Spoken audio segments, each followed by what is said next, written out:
This is Sunday, August the 7th, the morning after the World Open. The crowd was fantastic last night.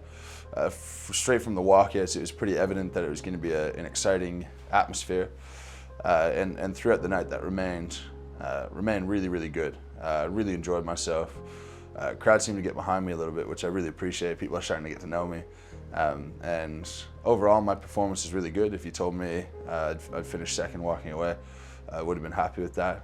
Still digesting not coming first, but that's the athlete in me.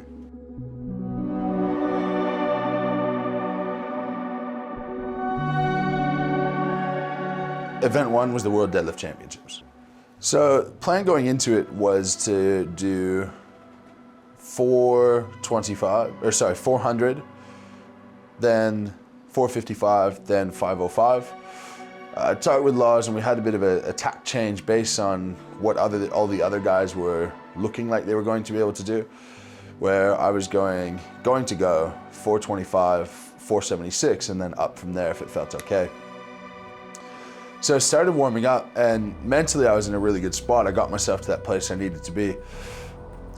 So I went, and warm-ups were up to about 340 until I put the suit on, and that was after walkouts. So after walkouts, I put the suit on. Then I did a 380 for my last.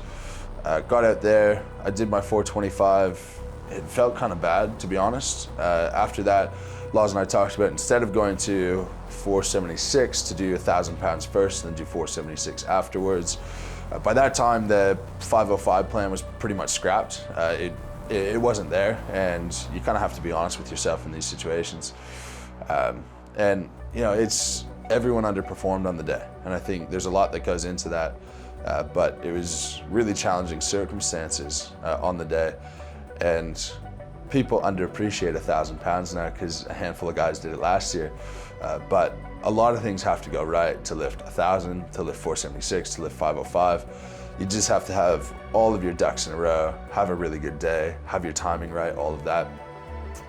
So I think I underperformed with a 1,000-pound finish. That being said, I think I've cemented myself as one of the best deadlifters in the world, coming second at the World Deadlift Championship.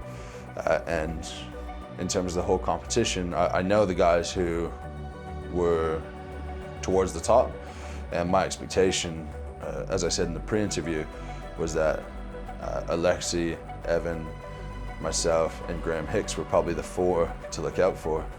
Someone decided to throw a spanner in the works, but I knew that I was picking up points on all of those guys, or at least matching them. So I was pretty happy to kick on to the rest of the comp from there. Ivan Makarov got 505 to his knee again. 𝐵𝐚𝐽 with 476 was the winner. Then at 1,000 pounds with myself, 𝐷𝐷𝐿𝐼𝐚𝐧𝐭, Graham Hicks, and Ivan Makarov was successful there as well.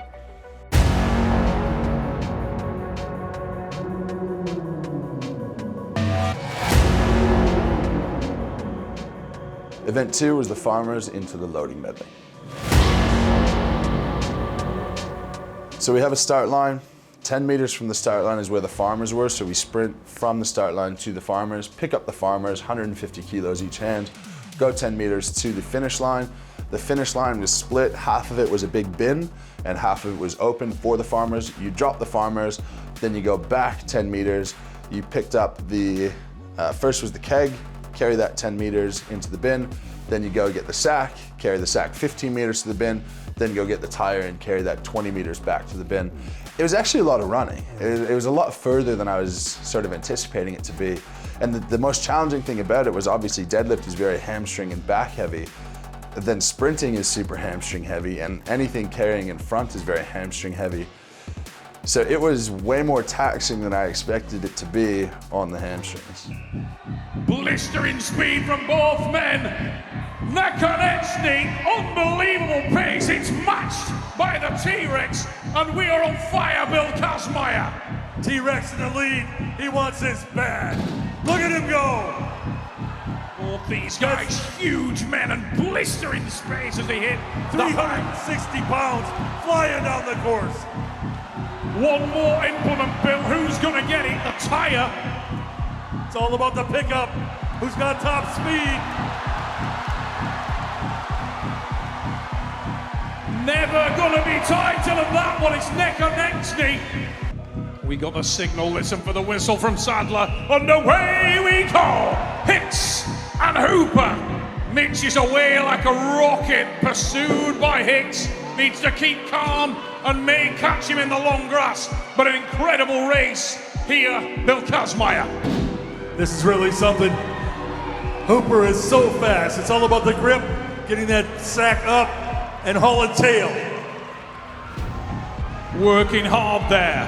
Hicks starting to feel it now as Mitchell, the Moose Hooper, sprints down to the far end. The tyre is aloft and he is on his way back. Hooper grits his teeth, throws that in there. The tyre goes clean out of the back of the skip. And this is so important for Hicksy. He needs the points. He's really got to hustle. He's done a great job.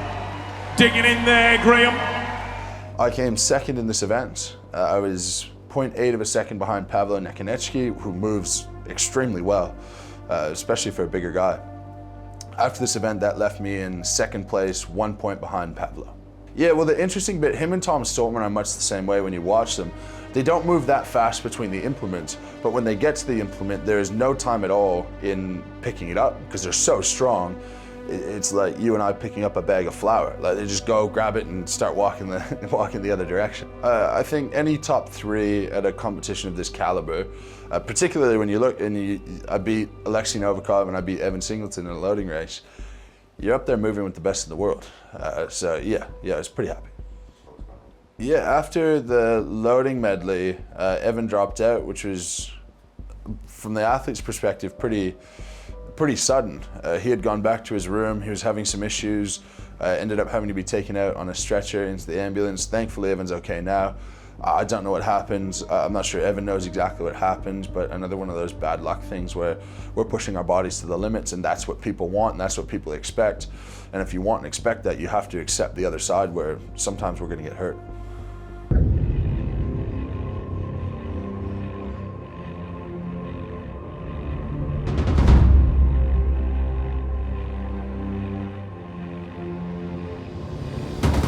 Event 3 was the log press for rep. So they stuffed up and brought only 1 set of pads instead of 2, and the only solution was to use a single pad for each competitor, or else it would have been unfair to have one guy on pads, another guy on tires, or something like that. But the bit of strongman that we can't lose is the adaptability of being able to have 1 pad instead of 2 and just get on with life. And that's one of my strengths. It really doesn't matter to me if it's 1 pad or 2. They were talking to us backstage about it and what we thought and what we wanted to do, and I basically said, look, any solution I'm not gonna like, so let's just choose one and get on with it and get done with it. And this is where you talk about, is it affecting your performance because of it literally affects your performance, or because it affects your emotions, which affects your performance? And if you have 1 pad instead of 2, it might take you from 6 reps to 5 or 7 reps to 5. It's not gonna take you from 8 reps to 2 unless you let it get into your head. And some guys are more thrown by it than others, and I think that was apparent on the day. It's a reference sort of to Hicksy, but the numbers across the board were much lower, I feel bad for Hicksy because he was in really good shape, and that's something that's definitely unfair. But I think he got really thrown by the pad, and he was thinking too much about the pad and not enough. If he had to do that from the ground, he would have been fine. If he just said stuff the pad altogether. I think in the moment, if I were him, I probably would have seen that this strategy isn't working for me. The other thing is, if you watch Hicksy's loading medley beside me, that last implement, it really got to his hamstring. So I'm not sure if that contributed to the issue with the cleans as well. But I think a lot of guys were upset backstage about it, and I think they let it get to them. I stood just behind the pad. You still have 12 inches of log to drop in front of you onto the pad. And you can see my feet are kind of on the front corners of the single pad. And I've done that in training. You'll see, if you watch my training videos, sometimes I'll have 1 pad, sometimes I'll have 2. Sometimes one of my stone platforms breaks and I use another one. You just got to prepare for these things, and that's a very small thing. And if someone with his experience I'm sure in retrospect he'll be kicking himself for it as well. But yeah, you know, you wonder how many reps he would have got if you told him there's no pads at all. You got to put it down to the floor. And it certainly would have been more than the 2 or 3 that he got. 𝐿𝐴𝐚𝐧𝐭 and the Moose, Mitch Hooper. Heavy hamstring first couple of events. With 𝐿𝐴𝐚𝐧𝐭. But yeah, I feel alright. I feel alright. Energy-wise, I'm still good. So yeah, this will be the most exerting. Ladies and gentlemen, it's so much fun to get a champion when he's out of breath. He's beat himself in an event. 7 reps, better points. He's got to gather his thoughts. We are on the way, ladies and gents. SPD sponsored, log for reps, Bill. Look at this pace. If anybody's going to get 7 or more, it's one of these 2 athletes right here. Hooper looks super efficient. Such an athlete, Mitchell Hooper. The Moose firing this thing to the sky, and I'll tell you what, Pavlo not far behind him. This is a phenomenal effort. Pavlo is manhandling this log, no doubt about it. Just like a tractor, always seems to find that little more, but Mitchell Hooper with that blistering pace, that tremendous efficiency, takes a little breather. Pavlo right on his heels. You gotta love Hooper's leg drive. That little pop off the bottom helps him take it right to arm's length. And he squeaks another rep out of there, and this is impressive stuff from an impressive athlete. 𝐿𝐴𝐚𝐧𝐭 hung on to that thing all the way to the pad.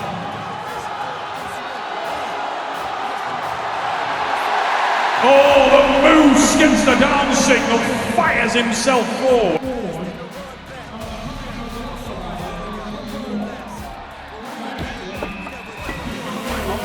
Yeah, I did really well in this event. I ended up getting 8 reps, which is basically what I expected. That put me in first place. I had the benefit of going in the last pairing with Pavlo. I got 8, 1 more than 𝐿𝐴𝐚𝐧𝐭, and yeah, really solid, really rewarding to be able to set that target. Exactly what I said in the pre-interview. And you set a big target, when you hit it, it's actually meaningful. Event 4 was the hammer hold. Basically, we have a pole that we need to lean against. We gotta have our butt against it. You have to have your arms straight and locked out in front of you, and you're holding a 30-kilo hammer for as long as you can. Yep, I was in the last pairing with 𝐿𝐴𝐚𝐧𝐭 here. Good time, the time to beat was 51 seconds, I believe, by 𝐦𝐴𝐚𝐧𝐭. I was talking with 𝐿𝐴𝐚𝐧𝐭 backstage, and to date, every time he's set a number, set a goal for me, it hasn't really been an issue, and that's what I shoot out to do. And so I think he's starting to hedge his bets a bit, and he told me his best ever was 53 seconds. And he said, you know, 52 seconds will win the event. If you do 54 seconds, beat my all-time best, then good on you. So in this event, as soon as because they hold it up for you on either side as you take your position, you sort of know, right when that weight is in your hands, you know if it's going to be a struggle or not. And for me, it felt really good. When I won the event, and I ended up getting 54 seconds just to stick it to 𝐿𝐴𝐚𝐧𝐭 a bit, I dropped it by choice. I think I could have gone well over a minute without too much issue. And it was the one I was worried the most about, because if you look at me physically, I don't have the shoulders and the upper body mass of the other guys, and when you can't use explosiveness to your advantage, I was a bit concerned about it. That being said, apparently it's a really good event for me. There's also, there's 3 questions about me on the day. There was the tire bouncing out the back of the container, which I was told right before we started, if it bounces at the back, you're fine, which is why I just threw it in and whatever. The second was my final log press. That was contested, and they all looked back at it and said, no, that's fine. I looked back in it, and it actually looked better than I thought it felt. And then the third one was, yeah, my butt coming off the pole. But these are sort of you're only getting critiques when you win the event, right? So I'm welcoming the critiques, because it shows that people feel that they need that little bit on me. After the hammer hold, I was 2.5 points in the lead.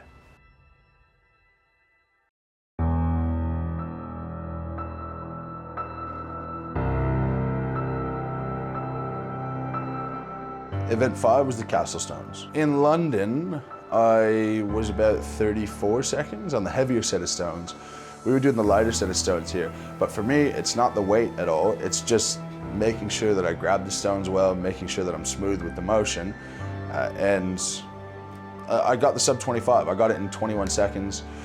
Looking at the competitors going into that event, I knew that Pavlo would have had to beat me by 3 places effectively to be able to overtake me. And a lot of guys had great runs. I mean, 𝐷𝐵𝐿𝐚, unbelievable run. Shane Flowers had a fantastic run. 𝐬𝐚𝐧𝐭 is who he is. Like, he's going to keep performing. And then hats off to Pavlo. Pavlo absolutely blitzed it. He won the event. He did what he needed to do.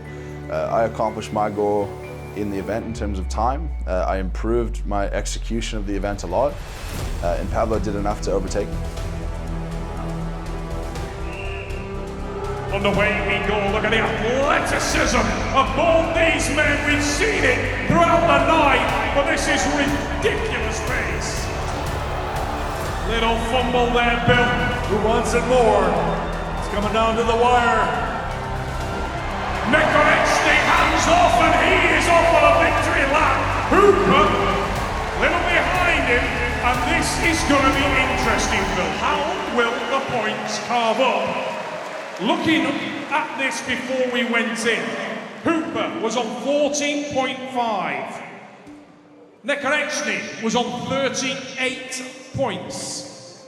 Going to be very interesting to see exactly who was between those guys and what will happen next. Yeah, so in the stones, I came 5th and Pavlo came 1st. I was 1.5 points behind Pavlo, and I believe 𝐬𝐚 was 7 points behind me.